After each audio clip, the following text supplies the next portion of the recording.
আমার হাতে হ্যান্ডক্যাপ পরানো হলো, চোখ বেঁধে ফেলা হলো আর কি। গাড়িতে উঠালেন, গাড়িতে ভিতরে আমি বসলাম, উচ্চস্বরে গান ছেড়ে দেওয়া হলো, হিন্দি গান। আমাদেরকে 7 দিনের জন্য গুম করা হয় এবং এমন একটা জায়গায় রাখা হয় যে জায়গাটাকে এখন মানুষ আয়নাঘর নামে বলে আর কি। তো এই সুযোগটা কাজে লাগিয়ে খুব সুন্দরভাবে এটাকে পালিশ করা হচ্ছিল আর কি, যে আমরা পারিবারিক কারণে মাইক্রো সহ মানে গাড়ি সহ 7 দিন আত্মগোপনে চলে গেলাম, তাই না? তো এটা পুরোই মিথ্যা ছিল, এটা কোনো ব্যক্তিগত ইস্যু ছিল না, এটা একটা পরিকল্পিত গুম ইস্যু ছিল আর কি। মনে হলো যে maybe this is the end of my life, my journey, my mission. তা আমার মনে আছে যে আমি কালিমা শাহাদা পড়লাম। এখানে এসে আমার হাত ধরলো যিনি, ঠিক আছে, তিনি আমাকে বললেন যে we are from DB, please cooperate. এই তো সে ভাই লুঙ্গি পড়া, তো আমি বললো আরে ভাই লুঙ্গি পড়ছেন সমস্যা নেই, চলেন ওঠে, ব্যাপার না, আমার পোশাক আছে ওখানে গিয়ে দিয়ে দিব। তো ও বেচারা লুঙ্গি পরে উঠে গেছে, ও লুঙ্গি পরে আয়না করে। আমাদের গাড়িটা তার মাদ্রাসার গেটের সামনে ব্রেক করলো, আর এখানে ফোন দিয়ে বলবো যে গেটটা খোলো, ফোন ডায়াল করার মধ্যেই এই 4-5 মিনিটের মধ্যেই আর কি, 2টা বা 3টা হয়তো বড় বড় এই মাইক্রো টাইপেরই হবে, হাই প্রোফাইল গাড়ি আর কি, এরকম কিছু গাড়ি দাঁড়ায় গেল এবং ওদেরকে আগে উঠাই ফেলছে গাড়ির মধ্যে। ভেতরে যদি আপনাকে মারাও হয়, পিটানো হয়, বাইরে আপনি সাউন্ড যাবে না যদি আপনি চিৎকার করেন।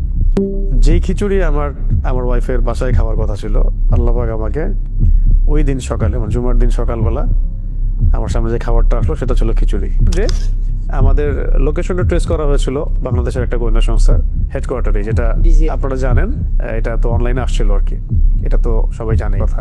তখন কিন্তু অনেস্টলি স্পিকিং যে আমাকে এত মানুষ চিনেও না।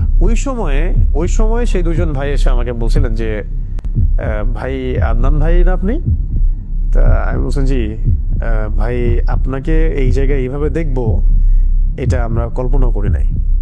কখনো বলছে যে তুমি না শাহাদাতের ওয়াজ করো, এখন কি তোমাকে ক্রস ফেলে দিব, শহীদ করে দিব, মানে এরকমও কথা আসতেছিল কি। তো যারা রিমান্ড করে তাদেরকে বড় ভাই বলে সম্বোধন করা হয়, আর যারা সার্ভিস দেয় তাদেরকে ছোট ভাই বলা হয়। রিমান্ড তো একটার পর একটা হচ্ছেই, প্রতিদিনে মনে হয় 1-2টা করে রিমান্ড হতো, রাত্রে 1টা করে হতো।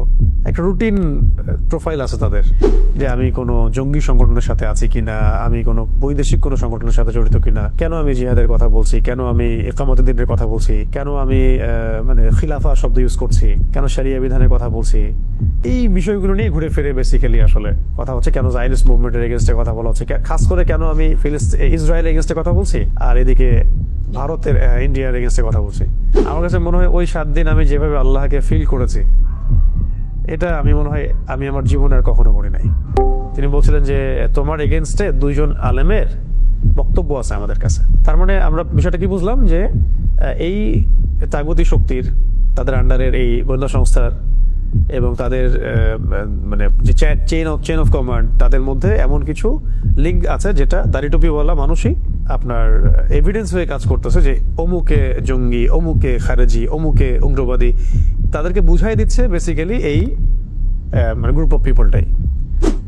সারা দেশের মধ্যে অগণিত দিনী ভাই রাস্তায় নামলেন, মানববন্ধন করলেন, প্রোটেস্ট করলেন, ফেসবুকে লেখালেখি করলেন, সামাজিক যোগাযোগ মাধ্যমে লেখালেখি করলেন।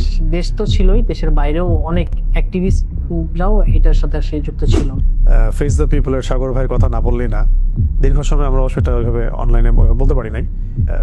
তার ভূমিকা এখানে অনেক বেশি আছে। তিনি যে মিডিয়াতে এটাকে উপস্থাপন করেছিলেন, আমার স্ত্রী সেখানে কথা বলেছিলেন, তখন এমন একটা অবস্থা ছিল যে অনেক পরিচিত আলেমও আমাদের সাথে সম্পর্ক ছিন্ন করছে বা চিনি না এরকম বলছে। নাম বললে আপনার অবাক হয়ে যাবে যে কোন কোন আলেম এগুলো বলছে, বলতে চাচ্ছি না এগুলো।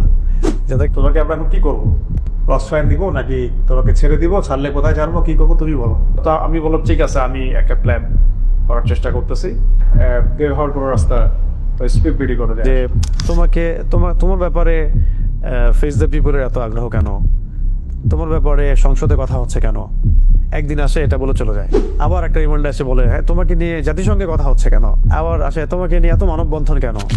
এই কথাগুলো আমরা দাওয়াতের মেজাজে বলেছি, কোনো পলিটিক্যাল পার্টি বিলং করে বলিনি কখনো, আর আমরা কখনো কোনো পলিটিক্যাল পার্টিতে যোগ দিইনি কখনো, এখনো দেই নেই, বা আমাদের রেপুটেশনে এগুলো নাই। মানে আমি বলছি এখনো যদি আপনারা এই ধরনের দাওয়াত দেন, ইসলাম কায়েম, দাওয়াত তাবলীগ, জিহাদ, ইসলামী হুকুমত, শরিয়া, আপনিও টেস্ট হয়ে যাবেন, আপনাকেও টেস্ট করে ফেলা হবে, এবং আপনারও যে আজ না হোক কাল যে কোনো বিপদ হবে না কোনো গ্যারান্টি নাই। তো সবচেয়ে ভাইটাল যদি আপনি কারো নাম বলতে বলেন এই বিষয়ে, খাস করে আমার দ্বিতীয় স্ত্রী সাবেকুন নাহারের কথা, তার যে ভূমিকাটা, এই ভূমিকাটাই আমার কাছে আসলে সবচেয়ে মানে আমার হৃদয় ধাক্কাটা একটা অনুভূতির মতো থাকে। আমার প্রথম স্ত্রী এবং আমার এই পরিবারের যে সবর ইস্তেকমে বিপদগুলো ফেস করা সবকিছু মিলিয়ে এটা সৌভাগ্য যে আল্লাহ রাব্বুল আলামিন আমাকে তার মতো একটা স্ত্রী দান করেছেন, আলহামদুলিল্লাহ। যদিও ওই 7 দিন ভয়াবহ এবং অনেক সাফার আমাদেরকে করতে হয়েছে, তারপর আমি আমার জায়গা থেকে এভাবে উপস্থাপন করলাম যে অন্য ভাইদের ত্যাগ, কোরবানি এবং তাদের উপর যে জুলুম, তাদের মাজলুমিয়ত দেখে আমাদের কাছে মনে হয়, আমরা 4 জন, আমাদের কাছে মনে হয় যে এটা তাদের সবচেয়ে ভালো আচরণ ছিল আমাদের সাথে।